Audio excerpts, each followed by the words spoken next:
والسلام على سيد الرسل وخاتم الأنبياء أما بعد فأعوذ بالله من الشيطان الرجيم بسم الله الرحمن الرحيم الرحمن علم القرآن صدق اللہ العظیم۔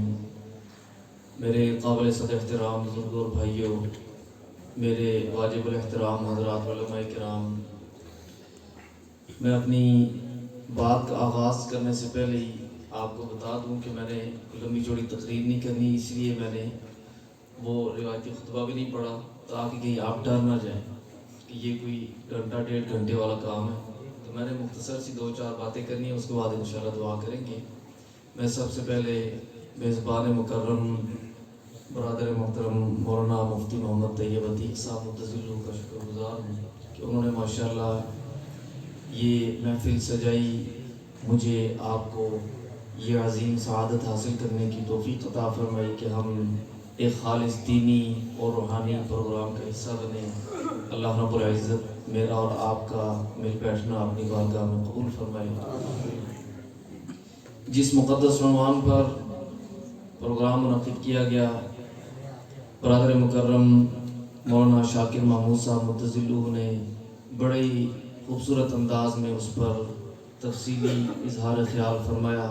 اس کے بعد کوئی زیادہ ضرورت بھی محسوس نہیں ہوتی، اور پھر ماشاءاللہ بچوں نے اس کو کہتے ہیں نا کہ 4 چاند لگا دیے، تو الحمدللہ بچوں نے بھی ماشاءاللہ بہت ہی خوبصورت انداز میں اپنی کارکردگی و حضرات کے سامنے پیش کی ہے۔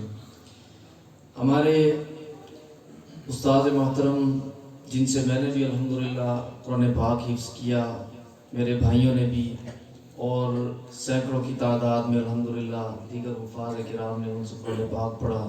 حضرت قاری عتیق الرحمن صاحب رحمۃ اللہ علیہ، اللہ پاک ان کی قبر پر کروڑہا رحمتیں نازل فرمائیں۔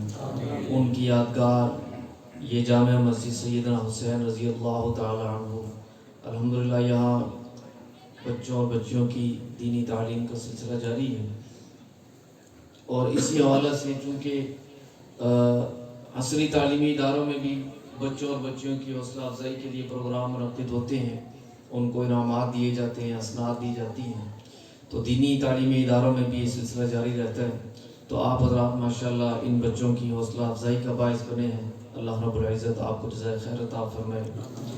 یہاں اس موقع پر دعا سے پہلے 1-2 باتیں عرض کرنا ضروری سمجھتا ہوں۔ ہمارے ہاں ویسے تو دین اسلام کی تاریخ دیکھی جائے تو روز اول سے ہی اسلام اور مسلمانوں کے خلاف سازشیں شروع ہو چکی تھی، آج تک جاری ہے، کوئی دور درمیان میں ایسا نہیں گزرا۔ خود جناب نبی کریم صلی اللہ علیہ وسلم کی حیات مبارکہ میں بھی یہ شرانگیزیاں جاری تھی، لیکن جب سے یہ موبائل، انٹرنیٹ، سوشل میڈیا یہ چیزیں عام ہوئی ہیں تو یہ سلسلہ بھی بہت زیادہ بڑھ گیا ہے، اور خطرناک حد تک بڑھ گیا ہے، کیونکہ اب کوئی چھوٹا بڑا خاص و عام وہ ان چیزوں سے بچا ہوا نہیں ہے۔ جیسے مولانا بھی اپنے بیان میں تھوڑا سا اس کی طرف اشارہ فرما رہے تھے، تو بہت سارے معاملات میں کنفیوژن پھیلائی جا رہی ہے، مسلمانوں کے دل و دماغ میں شکوک و شبہات پیدا کیے جا رہے ہیں۔ کسی زمانے میں ہوتا تھا، یہ چیزیں تو ہوتی نہیں تھی، اور گھروں کا ماحول یہ ہوتا تھا کہ شام کا وقت ہوتا، سارے گھر کے افراد جمع ہوتے، بڑے چھوٹوں کو نصیحتیں کرتے، انہیں کوئی جینے کا ڈھنگ سکھاتے، نصیحتیں کرتے، واقعات سناتے، دین کی باتیں بتاتے، تو بچے بھی بہت ساری چیزیں گھروں میں سیکھتے تھے، بہت سی بنیادی چیزیں دینی حوالے سے وہ گھروں سے سیکھ لیتے تھے۔ اب یہ ماحول ختم ہوتا جا رہا ہے، اب تو کے حالات یہ بن چکے ہیں کہ رات کو کسی وقت اگر سارے جمع ہوتے بھی ہیں، ایک ہی کمرے میں بیٹھے ہوئے افراد ہر کوئی اپنے اپنے موبائل میں لگا ہوا ہے۔ تو کسی کہنے والے نے کہا تھا کہ اس ٹیکنالوجی نے، اس ایجاد نے فاصلوں کو سمیٹ دیا ہے، پوری دنیا سمٹ کر اس کے اندر آ گئی ہے، اس نے بہت دور والوں کو تو قریب کر دیا لیکن قریب والوں کو دور کر دیا۔ یعنی دنیا کے دوسرے کونے میں بیٹھا ہوا ایک آدمی اس کے ساتھ تو آپ بات کر رہے ہیں لیکن جو پاس بیٹھا ہوا اس کے ساتھ نہیں کر. تو اس نے اس طرح کی بہت ساری انقلابی تبدیلیاں ہماری زندگی میں لائی ہیں. تو قرآن مجید فرقان حمید کے حوالے سے بھی ہمارے ہاں جو بہت زیادہ پڑھا لکھا طبقہ ہے ان سے یہ بات مجھے سننے میں کئی دفعہ آئی ہے اور اتفاق ہوا ہے. بڑے بڑے پڑھے لکھے لوگ وہ یہ بات کرتے ہیں دیکھیں جی قرآن پڑھنے کا کیا فائدہ ہے, عملی کوئی نہیں. اور کچھ عرصہ پہلے ایک صاحب, چلیں باقی دنیا کو چھوڑ دیں, پاکستان پہ آ جائیں. پاکستان کی 22-23 کروڑ آبادی ہے. کوئی ایک پاکستانی مجھے بتائے کہ جس کو یہ بات نہیں پتا کہ نماز فرض ہے. تو کیا یہ 22 کے 22 کروڑ پڑھتے ہیں جی؟ کتنے فیصد لوگ نماز پڑھتے ہیں؟ کہنے کا مقصد یہ کہ وہ کمی کوتاہی ہے, وہ علم ہو نہ ہو, جن کو نماز کا پتہ ہے کہ یہ فرض ہے وہ بھی سارے نہیں پڑھنے, کوتاہی کر رہے ہیں نا. تو قرآن پاک کو نہ سمجھنا, اس پر عمل نہ کرنا, یہ بالکل ہماری کوتاہی ہے, ہمارا قصور ہے اور یہ نہیں ہونا چاہیے. اس پر ہمیں فکر کرنی چاہیے. لیکن بات یہ ہے کہ قرآن کو بھی قانون کی دوسری کتابوں کی طرح ایک کتاب کہہ دینا, اس کو محض ایک ضابطہ کہہ دینا, یہ ایک مسلمان ہونے کی حیثیت سے یہ بھی ہمیں زیب نہیں دیتا. اس لیے کہ قرآن دنیا بھر کی کتابوں میں آسمانی کتابیں افضل ہوتی ہیں اور قرآن آسمانی کتابوں میں بھی سب سے افضل ہے. اور یہ صرف ایک کتاب نہیں بلکہ اللہ کا کلام ہے. اس کو آپ باقی کتابوں سے موازنہ نہیں کر سکتے. یہ کیا ہے؟ اللہ کا کلام. اور دوسری بات یہ, میں نے آپ کو پہلے یہ واضح کر دیا کہ قرآن پر عمل نہ کرنا, اس کو نہ سمجھنا, یہ ہم مسلمانوں کی کمی ہے, کوتاہی ہے, ہمارا قصور ہے. یہ میں نے پہلے ہی واضح کر دیا کیونکہ میں اگلی بار جو کرنے لگا ہوں پھر آپ کے ذہن میں یہ بات نہ آئے کہ شاید یہ بھی دوسری لائن پہ چل رہا خالی. اب دوسری بات یہ کہ قرآن مجید کی بعض صورتیں شروع ہوتی ہیں مختلف حروف سے, جیسے الف لام میم ہے, قاف ہے, صاد ہے, کاف ہا یا عین صاد.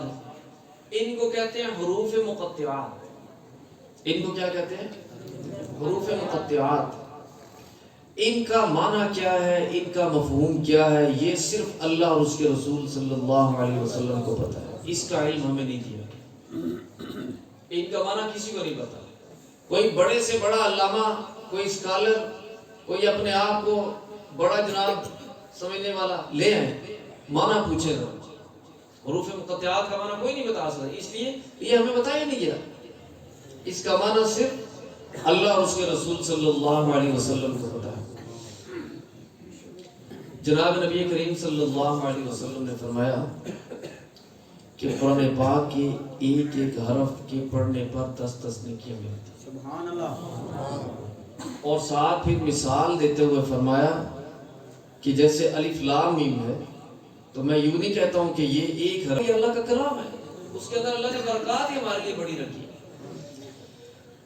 اور میں اور آپ اس وقت تقریباً یہ سارا علاقہ, یہ کینٹ کا علاقہ ہے, فوجی علاقہ ہے.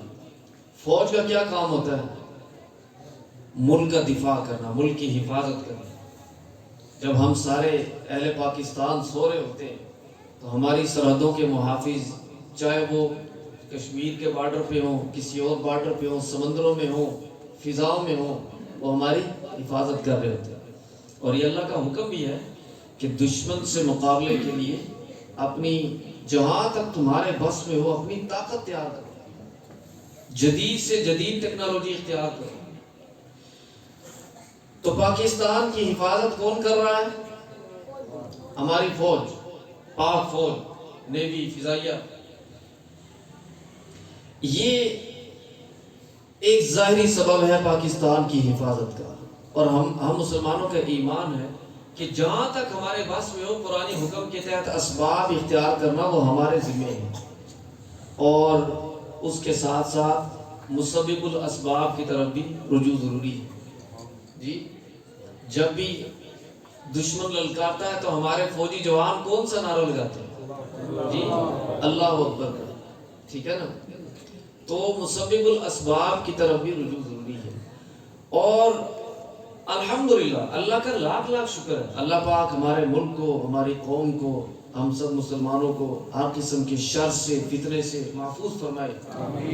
اللہ کا لاکھ لاکھ شکر ہے کہ الحمدللہ میری ناقص تحقیق کے مطابق دنیا میں جتنا زیادہ قرآن اس وقت پاک سرزمین پر پڑھا جا رہا ہے دنیا کے کسی خطے میں نہیں پڑھا جا رہا. اب میں آپ کو ایک چھوٹی سی بات عرض کروں. چند سال پہلے ایک ریسرچ ہوئی، کیونکہ اب مجھے آبادی کا تو اندازہ نہیں کہ سعودی عرب کی آبادی کا تناسب کیا ہے ہمارے مقابلے میں، لیکن ریسرچ یہ ہوئی کہ دنیا کے مختلف ملکوں میں، چاہے وہ اسلامی ملک ہو یا غیر مسلم ہو، ایک سال میں کتنے قرآن کے حافظ تیار ہوتے ہیں. تو سعودی عرب وہ مقدس سرزمین جہاں قرآن نازل ہوا ہے، وہاں پر اس وقت کی بات ہے کہ تقریباً سالانہ جو قرآن کے حافظ بچے اور بچیاں جو مکمل قرآن حفظ کرتے ہیں ان کی تعداد تقریباً 10 سے 15 ہزار تھی. ٹھیک ہو گیا. اور ہمارا جو وفاق المدارس ہے، جس کے تحت الحمدللہ یہ ادارہ بھی رجسٹرڈ ہے، رکھنا یہ اس میں ظاہری سبب میں بچے محنت کرتے ہیں، صبح سے شام تک مختلف پڑھائی کے اوقات ہوتے ہیں ان کے، کسی وقت میں یہ سبق سنا رہے ہیں، کسی میں سب کی، کسی میں منزل، اور پھر استاد سن رہے ہیں، گھر والے بھی توجہ دے رہے ہیں. ایک ماں صبح صبح جو بچے کو ناشتہ کروا کے تیار کر کے مدرسے میں بھیج رہی ہے، اس کا بھی اس میں حصہ ہے. جو باپ لے کے آ رہا ہے گاڑی پہ، موٹر سائیکل پہ، سائیکل پہ، جس طرح بھی ہے، اس کا بھی اس میں حصہ ہے. تو یہ مختلف اطراف سے کوشش ہوتی ہے نا سب کی مل جل کے، تو اس کے نتیجے میں یہ ایک ظاہری سبب ہے. لیکن میں الحمدللہ ایک حافظ قرآن ہونے کی حیثیت سے یہ بات آپ کو کہہ رہا ہوں پورے وثوق کے ساتھ. کوشش ہماری ضرور ہے، لیکن قرآن کا حفظ ہو جانا یہ دین اللہ کی ہے، اس میں ہمارے حافظے کا کوئی کمال نہیں. یہ دین کس کی ہے؟ اللہ کی ہے. تو اللہ پاک نے الحمدللہ ہمارے اوپر یہ کتنا بڑا فضل فرمایا کہ ہمیں اس عظیم دولت سے نوازا. اور یہ بچے بچیاں جب ملک بھر کے مدارس میں سحری کے وقت اٹھ کر سارا ملک سو رہا ہوتا ہے، یہ بھی اس وقت اٹھ کر قرآن کی تلاوت کر رہے ہوتے ہیں. ہمارے محلے میں وہاں چونکہ ماشاءاللہ بچیوں کا بڑا ادارہ ہے، وہاں ماشاءاللہ تقریباً 400 کے لگ بھگ بچیاں ماشاءاللہ پڑھ رہی ہیں، پرانا ادارہ ہے. تو محلے میں ایک بزرگ تھے بیچارے فوت ہو گئے، اللہ پاک ان کی بخشش فرمائے. تو وہ بظاہر ایک عام سے دنیا دار قسم کے انسان تھے، کوئی زیادہ دینداری والی بات نہیں تھی، اللہ معاف فرمائے. لیکن وہ ایک جملہ کہتے تھے، وہ کہتے تھے میں صبح سحری کی ہوتی ہے، بچیاں اپنا سبق یاد کرتی ہیں، کیونکہ اس وقت بالکل خاموشی ہوتی ہے نا، خاص طور پہ سردیوں میں پنکھے بھی نہیں چل رہے ہوتے، بالکل خاموشی ہوتی ہے. تو جب 150-200 بچیاں بیک زبان قرآن کی تلاوت کر رہی ہوں تو پورے محلے میں اس کی آواز آتی ہے. وہ کہنے لگے جی کہ میں صبح صبح جب قرآن کی تلاوت سنتا ہوں، قرآن کی آواز سنتا ہوں تو مجھے بڑا سکون ملتا ہے. ہو سکتا ہے یہی بات ان کی کوشش کا ذریعہ بن جائے. تو یہ تو ایک مدرسے کی بات ہے نا. پاکستان میں الحمدللہ اللہ کے فضل سے ہزاروں مدرسے ہیں، چھوٹے ہیں، بڑے ہیں، بچیوں کے ہیں، بچوں کے ہیں. تو یہ جو ہزاروں کی تعداد میں مدرسوں کے اندر، اور پھر جو بچے بچیاں قرآن پڑھ رہے ہیں لاکھوں کی تعداد میں، یہ جو صبح اس وقت بھی یہی ہوتا ہے کہ پورے ملک کے عوام سو رہے ہوتے ہیں، ادھر پاک فوج وہ ملک کی سرحدوں کی حفاظت کر رہی ہوتی ہے، اور ادھر یہ بچے بچیاں قرآن پڑھ رہے ہوتے ہیں، اللہ کی حفاظت براہ راست بھی لے رہے ہوتے ہیں. تو یہ ایک سبب ہے ہمارے ملک کی حفاظت کا. اللہ پاک سب کو سلامت رکھے، ہماری بھی، ہمارے ملک کی، اس ملک کی نظریاتی سرحدوں کی، اس ملک کی جغرافیائی سرحدوں کی، اور پوری امت مسلمہ کی اللہ رب العزت حفاظت فرمائے. اور میں بالکل آخر میں جاتے جاتے ایک چھوٹی سی گزارش کروں گا. میں نے سے بھی زیادہ کہنے کا مقصد یہ ہے، یہ قرآن کے حافظ کیسے بچا. اب دیکھیں یہ بھی اللہ کی دین ہے نا. قرآن پاک کا حفظ کرنا، ایک کتاب کا پورا یاد کرنا ایک ترتیب کے ساتھ، اور لفظ بلفظ حرف بحرف اس کو ترتیب کے ساتھ یاد کرنا، اور پھر اس کو یاد رکھنا. یہ نہیں ایک دفعہ یاد کر لیے، اس کو یاد رکھنا. یہ اس میں ظاہری سبب میں بچے محنت کرتے ہیں، صبح سے شام تک مختلف پڑھائی کے اوقات ہوتے ہیں ان کے، کسی وقت میں یہ سبق سنا رہے ہیں، کسی میں سب کی، کسی میں منزل، اور پھر استاد سن رہے ہیں، گھر والے بھی توجہ دے رہے ہیں. ایک ماں صبح صبح جو بچے کو ناشتہ کروا کے تیار کر کے مدرسے میں بھیج رہی ہے، اس کا بھی اس میں حصہ ہے. جو باپ لے کے آ رہا ہے گاڑی پہ، موٹر سائیکل پہ، سائیکل پہ، جس طرح بھی ہے، اس کا بھی اس میں حصہ ہے. تو یہ مختلف اطراف سے کوشش ہوتی ہے نا سب کی مل جل کے، تو اس کے نتیجے میں یہ ایک ظاہری سبب ہے. لیکن میں الحمدللہ ایک حافظ قرآن ہونے کی حیثیت سے یہ بات آپ کو کہہ رہا ہوں پورے وثوق کے ساتھ. کوشش ہماری ضرور ہے، لیکن قرآن کا حفظ ہو جانا یہ دین اللہ کی ہے. اس میں ہمارے حافظ کا کوئی کمال نہیں. یہ دین کس کی ہے؟ اللہ کی ہے. تو اللہ پاک نے الحمدللہ ہمارے اوپر یہ کتنا بڑا فضل فرمایا کہ ہمیں اس عظیم دولت سے نوازا. اور یہ بچے بچیاں جب ملک بھر کے مدارس میں سحری کا وقت اٹھ کر سارا ملک سو رہا ہوتا ہے، یہ بھی اس وقت اٹھ کر قرآن کی تلاوت کر رہے ہوتے ہیں. ہمارے محلے میں وہاں چونکہ ماشاءاللہ بچیوں کا بڑا ادارہ ہے، وہاں ماشاءاللہ تقریباً 400 کے لگ بھگ بچیاں ماشاءاللہ پڑھ رہی ہیں. پرانا ادارہ ہے. تو محلے میں ایک بزرگ تھے بیچارے فوت ہو گئے، اللہ پاک ان کی بخشش فرمائے. تو وہ بظاہر ایک عام سے دنیا دار قسم کے انسان تھے، کہ زیادہ دینداری والی بات نہیں تھی، اللہ معاف فرمائے.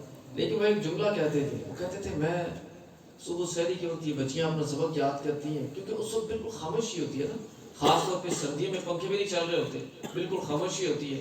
تو جب 150-200 بچیاں بیک زبان قرآن کی تلاوت کر رہی ہوں تو پورے محلے میں اس کی آواز آتی ہے. وہ کہنے لگے جی کہ میں صبح صبح جب قرآن کی تلاوت سنتا ہوں، قرآن کی آواز سنتا ہوں تو مجھے بڑا سکون ملتا ہے. ہو سکتا ہے یہی بات ان کی کوشش کا ذریعہ بن جائے. تو یہ تو ایک مدرسے کی بات ہے نا. پاکستان میں الحمدللہ اللہ کے فضل سے ہزاروں مدرسے ہیں، چھوٹے ہیں، بڑے ہیں، بچیوں کے ہیں، بچوں کے ہیں. تو یہ جو ہزاروں کی تعداد میں مدرسوں کے اندر، اور پھر جو بچے بچیاں قرآن پڑھ رہے ہیں لاکھوں کی تعداد میں، یہ جو صبح اس وقت بھی یہی ہوتا ہے کہ پورے ملک کے عوام سو رہے ہوتے ہیں، ادھر پاک فوج وہ ملک کی قرآن کے حافظ کیسے بچا. دیکھیں یہ بھی اللہ کی دین ہے نا. قرآن پاک کا حفظ کرنا، ایک کتاب کا پورا یاد کرنا ایک ترتیب کے ساتھ، اور لفظ بلفظ حرف بحرف اس کو ترتیب کے ساتھ یاد کرنا، اور پھر اس کو یاد رکھنا. یہ نہیں ایک دفعہ یاد کر لیے، اس کو یاد رکھنا. یہ اس میں ظاہری سبب میں بچے محنت کرتے ہیں، صبح سے شام تک مختلف پڑھائی کے اوقات ہوتے ہیں ان کے. کسی وقت میں یہ سبق سنا رہے ہیں، کسی میں سب کی، کسی میں منزل، اور پھر استاد سن رہے ہیں، گھر والے بھی توجہ دے رہے ہیں. ایک ماں صبح صبح جو بچے کو ناشتہ کروا کے تیار کر کے مدرسے میں بھیج رہی ہے، اس کا بھی اس میں حصہ ہے. جو باپ لے کے آ رہا ہے گاڑی پہ، موٹر سائیکل پہ، سائیکل پہ، جس طرح بھی ہے، اس کا بھی اس میں حصہ ہے. تو یہ مختلف اطراف سے کوشش ہوتی ہے نا سب کی مل جل کے، تو اس کے نتیجے میں یہ ایک ظاہری سبب ہے. لیکن میں الحمدللہ ایک حافظ قرآن ہونے کی حیثیت سے یہ بات آپ کو کہہ رہا ہوں پورے وثوق کے ساتھ. کوشش ہماری ضرور ہے، لیکن قرآن کا حفظ ہو جانا یہ دین اللہ کی ہے. اس میں ہمارے حافظ کا کوئی کمال نہیں. یہ دین کس کی ہے؟ اللہ کی ہے. تو اللہ پاک نے الحمدللہ ہمارے اوپر یہ کتنا بڑا فضل فرمایا کہ ہمیں اس عظیم دولت سے نوازا. اور یہ بچے بچیاں جب ملک بھر کے مدارس میں سحری کا وقت اٹھ کر سارا ملک سو رہا ہوتا ہے، یہ بھی اس وقت اٹھ کر قرآن کی تلاوت کر رہے ہوتے ہیں. ہمارے محلے میں وہاں چونکہ ماشاءاللہ بچیوں کا بڑا ادارہ ہے، وہاں ماشاءاللہ تقریباً 400 کے لگ بھگ بچیاں ماشاءاللہ پڑھ رہی ہیں. پرانا ادارہ ہے. تو محلے میں ایک بزرگ تھے بیچارے فوت ہو گئے، اللہ پاک ان کی بخشش فرمائے. تو وہ بظاہر ایک عام سے دنیا دار قسم کے انسان تھے، کہ زیادہ دینداری والی بات نہیں تھی، اللہ معاف فرمائے. لیکن وہ ایک جملہ کہتے تھے، وہ کہتے تھے میں صبح سحری کے وقت یہ بچیاں اپنا سبق یاد کرتی ہیں، کیونکہ اس وقت بالکل خاموشی ہوتی ہے نا، خاص طور پہ سردیوں میں پنکھے بھی نہیں چل رہے ہوتے، بالکل خاموشی ہوتی ہے. تو جب 150-200 بچیاں بیک زبان قرآن کی تلاوت کر رہی ہوں تو پورے محلے میں اس کی آواز آتی ہے. وہ کہنے لگے جی کہ میں صبح صبح جب قرآن کی تلاوت سنتا ہوں، قرآن کی آواز سنتا ہوں تو مجھے بڑا سکون ملتا ہے. ہو سکتا ہے یہی بات ان کی کوشش کا ذریعہ بن جائے. تو یہ تو ایک مدرسے کی بات ہے نا. پاکستان میں الحمدللہ اللہ کے فضل سے ہزاروں مدرسے ہیں، چھوٹے ہیں، بڑے ہیں، بچیوں کے ہیں، بچوں کے ہیں. تو یہ جو ہزاروں کی تعداد میں مدرسوں کے اندر، اور پھر جو بچے بچیاں قرآن پڑھ رہے ہیں لاکھوں کی تعداد میں، یہ جو صبح اس وقت بھی یہی ہوتا ہے کہ پورے ملک کے عوام سو رہے ہوتے ہیں، ادھر پاک فوج وہ ملک کی سرحدوں کی حفاظت کر رہی ہوتی ہے اور ادھر یہ بچے بچیاں قرآن پڑھ رہے ہوتے ہیں. اللہ کی حفاظت براہ راست شعبہ نہیں ہے, میری اس میں تعلیم نہیں ہے. میں آپ کو قانون کے اوپر لیکچر نہیں دے سکتا ہوں, کسی اور شعبے پہ نہیں دے سکتا ہوں. میرا شعبہ کون سا ہے جی, وہ آپ سب کو پتہ ہے, مجھے بتانے کی ضرورت نہیں ہے. ٹھیک ہے, تو سب سے بڑا نقصان وہ دینی حوالے سے. کیوں؟ دنیا اچھی گزرے تب بھی گزر جاتی ہے, بری گزرے تب بھی اس نے گزر جاتی ہے. یہ دنیا فانی ہے, دنیا کی ہر چیز فانی ہے, میں اور آپ بھی فانی, یہاں سے تو گزر ہی جانا ہے. اصل چیز ہے وہ ہمیشہ کی زندگی, جس نے کبھی ختم نہیں ہونا, جس کو فنا نہیں ہے, جہاں نعمتیں بھی دائمی ہے, جہاں ہر چیز دائمی, اس کے لیے ایمان شرط ہے. اور ایمان کی حفاظت ہم نے اسی دنیا میں کرنی, وہ بعد میں جا کے نہیں کرنا. تو اس کے لیے سب سے بڑا نقصان ہمارا دین اور ایمان کا ہے, جو آج سوشل میڈیا سے ہو رہا ہے. بچوں کو سمجھ نہیں ہے, گھر سے دینی تربیت کی کوئی نہیں ہم نے. مسجد میں جاتے ہیں, نماز پڑھی, جمعہ پڑھا, کس وقت پڑھا, جب خطبہ شروع ہوا مسجد میں پہنچے بس سلام پھیرا اور بھاگ گئے. بس صرف اتنا دین سے ہمارا تعلق رہ گیا. نتیجہ کیا نکلا؟ دین کا بالکل پتہ نہیں. جو فراڈیا وہاں بیٹھ کر جو کہتا ہے ہم اس کو دین سمجھ لیتے ہیں. اور لازمی بات ہے کہ ایسی باتیں کرنے والے کوئی سلیب گلے میں لٹکا کے یا وہ ہندوؤں والا ٹکا لگا کے نہیں بیٹھیں گے, وہ دیندار لوگوں کے حلیے میں بیٹھیں گے. آپ کو داڑھی پگڑی میں نظر آئیں گے, اور حوالے بھی آپ کو تورات یا زبور کے نہیں دیں گے. ٹھیک ہے نا, وہ اپنی دینی کتابوں کی دیں گے. لیکن بات یہ ہے کہ آپ کو نہیں پتا, میں ابھی عربی کی ایک عبارت بول دوں, میں بولوں یہ حدیث ہے بھی, تو آپ تو مان لیں گے. میں قرآن کی آیت کہہ دوں آپ مان لیں گے, یا آیت پڑھ کے اپنی مرضی کا ترجمہ کر دوں, اس میں کوئی اور دو نمبری کر لوں, تو آپ کو تو نہیں سمجھ آئے گی. جو چند علماء بیٹھے صرف یہ سمجھے گا, آپ کو تو نہیں پتا چلے گا. تو اس لیے ان دھوکوں میں مت پڑے. اتنا بھولا پن ٹھیک نہیں ہے کہ کوئی اتنی ڈٹائی کے ساتھ مسلسل دھوکے دیے جا رہے ہیں اور ہم ان کی باتیں سمجھنے کی کوشش نہیں کر رہے. کم از کم علماء سے ہی آ کے آپ سمجھ لیں کہ یہ بات ہے, یہ معاملہ ہے. تو اتنا بڑا دھوکہ مت کھائیں. اور سنت طریقہ دین سیکھنے سکھانے کا وہ کیا ہے؟ ہم نے تو دیکھا نا, اصل نقصان ہی ہم یہی سکھا رہے ہیں کہ ہم نے نبی علیہ السلام کی سنتیں چھوڑ دی. سنت طریقہ کیا ہے؟ آپ صلی اللہ علیہ وسلم کی پوری حیات طیبہ ہمارے لیے مشعل راہ ہے. نبی علیہ السلام کو اٹھنا, بیٹھنا, سونا, جاگنا, چلنا پھرنا, نبی علیہ السلام کی مبارک زبان سے نکلا ہوا ایک ایک لفظ. لیکن باضابطہ دین سیکھنے سکھانے کا عمل کہاں ہوا ہے؟ یہ آپ جانتے ہیں کہ نہیں؟ کہاں ہوا؟ مسجد نبی شریف میں. سب سے پہلا دینی مدرسہ اصحاب صفہ کا چبوترا کہاں ہے؟ وہ مسجد نبی شریف. تو دین باضابطہ سیکھنے اور سکھانے کی جگہ وہ اللہ, سیکھنے اور سکھانے کی جگہ وہ اللہ کا گھر ہے. اس لیے خدا را اپنے بچوں پر توجہ دیں اور ان کی تربیت کریں. ان کو دیکھیں, ہم یہ نہیں کہہ سکتے کہ یہ موبائل ان سے لے لیں, ہم زبردستی لے کے رکھ لیں گے, یہ باہر جا کے کسی اور کا یوز کریں گے, لیکن یہ چھوڑیں گے نہیں ان چیزوں میں. یہ چیزیں اب ہمارے ساتھ ہیں, ان سے اب نجات ممکن نہیں ہے. لیکن بچوں کی حفاظتی انتظامات ہمیں کرنے چاہیے کہ ان کو اس کا نفع نقصان بتائیں. اور اس کے لیے یہ بات بچوں کو ضرور سمجھانی چاہیے کہ بیٹا آپ نے کسی دھوکے میں نہیں آنا. کوئی دینی حوالے سے بھی اگر بات سننی ہے, اپنے امام صاحب سے پوچھ لیں, خطیب صاحب سے پوچھ لیں کہ بھئی کس سے سننی ہے, کہاں سے سننی ہے. اور اگر آپ کو نہیں پتا, کسی بیروکیے کے دھوکے میں آپ آ گئے ہیں, تو کم از کم اتنا سبق آپ ضرور یاد رکھ لیں کہ اگر کسی کی گفتگو میں جن مقدس واسطوں سے دین ہم تک آیا ہے, جی وہ کون سے ہیں؟ صحابہ اور اہل بیت رضوان اللہ علیہم اجمعین, ائمہ فقہاء, محدثین, مفسرین, اولیاء اللہ, بزرگان دین.